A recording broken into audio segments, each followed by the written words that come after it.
I'm kind of lost for words, believe it or not. The players would say, he's lost for words. He's never lost for words. But thanks a million for coming out today, number one. Thanks for all this community support. I had unbelievable amounts of calls, text messages, emails as this process went on.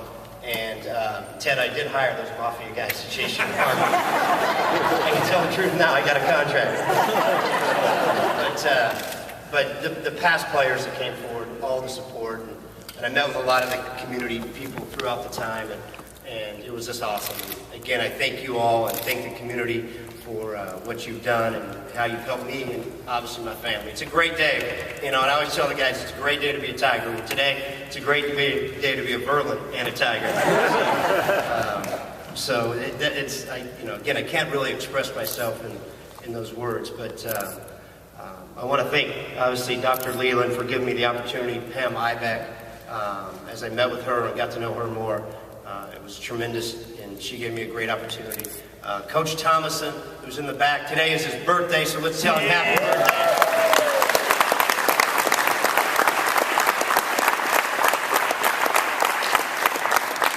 Coach, do you want to tell him how old you are? Yeah? So, a little bit about myself and Bob's relationship. 19 years ago, real close to 19 years ago, he brought me here with a tremendous opportunity to come. I just came down the hill from Columbia College, and I've been able to learn, study, mentor behind Coach. And, I ain't going to tell you every day behind the doors were always rosy and green, but when we walked out on the court, I was always on his page. He was always wanting to get on my page. And our relationship over time just grew and grew and grew, and we actually became really good friends, and which was awesome. And I appreciate it, Coach, and all you've done for me. Your family's done for me. We've even vacationed together. Can you believe that? We've done Santa Cruz together. So thank you, Coach Thomason. I really appreciate it. Obviously, my family. I got a great family. Great kids. They both play ball. My two boys are here today at Lincoln High. Obviously, I'm a little emotional about that. But I'm going to give you a little funny story that he's going to be embarrassed that I'm going to tell this story. But my son Trent would say, when Bob decided to retire last May, he says, "Dad, you think you're going to get the job?" I said, "We're going to put in a good effort for it. We're going to do everything we can." He says, "Well, I'm going to come up with a number." I said, "You come up with a number?" "Yeah, the number of wins you need to get the job." All right.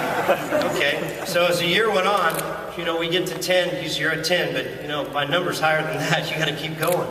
And so now we get to 15, and I said, "Well, Trent, you got to tell me your number, so you got to get to 20. Leland's not going to hire you if you don't get to 20. So now we're headed to the Big West Tournament, right? We got 19. Trent calls, "Dad, you got 19. I know what we got. I know what we got." So we get 20. I get a phone call from Trent. He says, "You got 20. He ain't hiring you unless you win that tournament." Hey, it ain't that easy. We got coach, we got players. I mean, come on now. He says, no, you got to win the tournament. So we win the tournament. I make a call back home, and he says, "You got the job now." I said, "Well, can you call Leland and tell him?" That's kind of a funny story, but that's the support I get from my family, texts and phone calls and stuff after the game. So to all the boosters, we have a great group of Century Club guys that have been so supportive in us raising money and being a part. And these guys not only became good boosters, but they've become some of my best friends. And I go to the Final Four with them. We spend quality time. We play golf. And they're also a big part of Pacific basketball. So to all those guys, I won't name them one by one, but there's 15 or 20 of those guys that have been instrumental. We need something, they get it done. Whether it's, again, raising money, hey, we need to do this, go do it. Hey, we need to go to Australia to recruit, go. So that's been, I can't say enough to those guys. To the fans that come out and watch us, hopefully, as we've worked hard, we want to get more butts in the seats, but I appreciate all the fans, all the support. I didn't even know that there was a higher Ron Verlin sign at the Big West Tournament until I think Coach Jakeson or Coach Bird said, "Hey, did you check out that sign?" I said, "No, I didn't check it out." And then the one guy I got to thank that was a tremendous role model for me over years. I met him in 1999 was Fred Mills, and Fred always said, "Hey, make it a great day." And that's going to be my main motto as we start forward here is every day is going to be a great day. And Fred had a huge impact not only on this program, myself, Coach Thomason, but on my family, our team. So I'm so happy.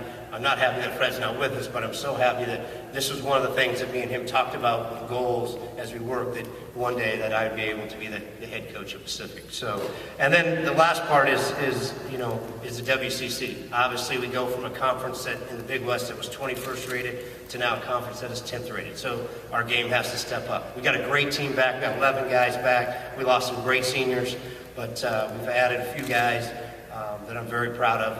So I think we're going to have a very, very competitive team and a very, very competitive conference. So, and obviously we bring in maybe next year the number one team, or is the number one team right as we speak, Gonzaga, into here. So that should be excellent. So I think the competition is going to get good. We're going to schedule good, just like we've done with Coach.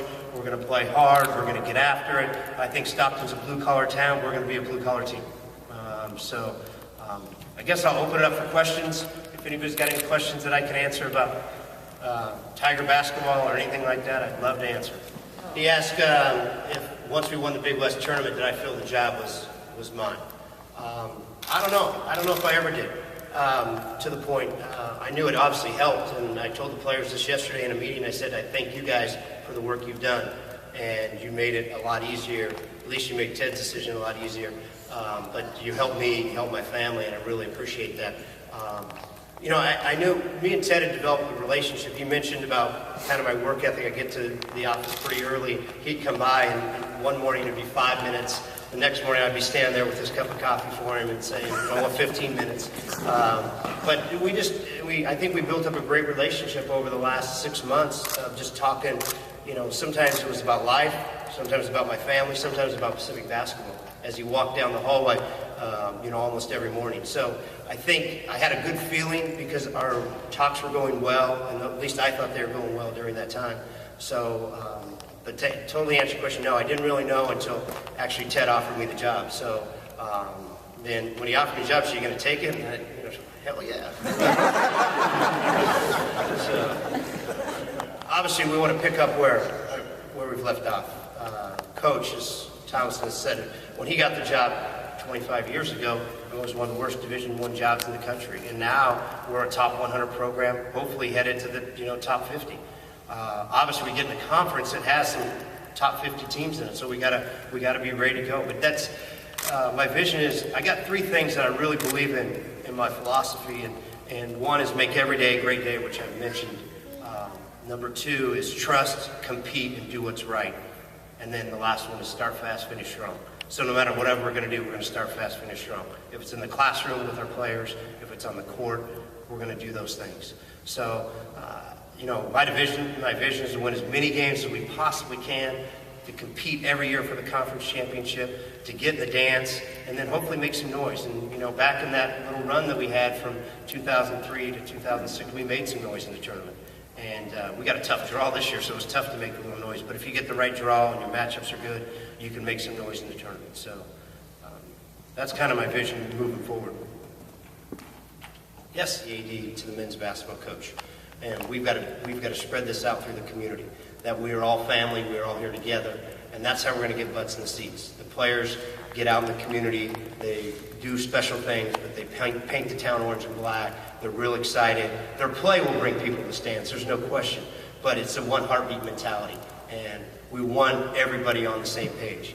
And you'll see that come on the back of our t-shirts next year. This past year was family, but this next year will be one heartbeat. And we want the team to act on one heartbeat, play on one heartbeat, and have one heartbeat. And I know if we do that, it'll spread through this community. Because we all know Stockton's a big event town, and when you have big events, and many years ago when UNLV would come to town, the place would be packed. When Gonzaga comes to town, the place would be packed. It will be packed when Santa Clara and St. Mary's and some of those others come to town. So if we can get that one heartbeat mentality going and that energy, I think it'll spread through our students, and it'll just slowly work through the community, and that's what we want to get done. We will too. And then we're reevaluating with Ted all the other positions and exactly how we do it and what we do. And but I'm happy to have, obviously, Adam's a Tiger. He played here for 5 years. He's been assistant coach for 12 years. He's got 17 and I've got 19. God, that's a long time we've been at one place together. We have a great working relationship. So I'm just happy that he's wanted to stay. He was obviously one of the best players. If our players knew how hard he played and seen him play, they would have a whole different respect for Adam Jacobson because he played and practiced his tail off every day. And he brings that work ethic to, Pacific. Calvin Bird, great friend. We have a great relationship. We laugh, we joke. He keeps it light around the office. He's got 7 years experience in the WCC.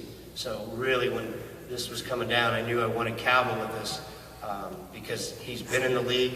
He's been around. He's been at USF. He's been at Lyle Marymount. He knows the ins and outs of that conference. As we move into that conference, we've been 19 years in the Big West. So now we move into a different conference. We're staying in different hotels. Calvin's going to let us get there, be a little more at home. All those little things you think aren't big, they are big. And and then Joe Ford, man, what do I say about Joe Ford? I said in a little interview process, he will be my right-hand man. So when I called him in and I told him that, I said, Joe, you're going to do everything that Coach Thomason made me do. So you got a tough job, man. That's what I told Joe. I said, you're going to be in there. You're going to take over a lot of the responsibilities I do, and you're single. You can stay in the office, 24/7. So if we all know Joe as a player and how he played the game, it's definitely how he'll come or is a coach. And so his loyalty, his trust, all those things are so valuable to a staff. And I know he's going to do awesome. He's going to get, as he gets older and more mature, he's great with the players. He's straight with the players. So it's great. I'm so excited about those 4 guys. And like I said, we'll be moving through with the rest of the staff and reevaluating all of our positions and in a short period of time.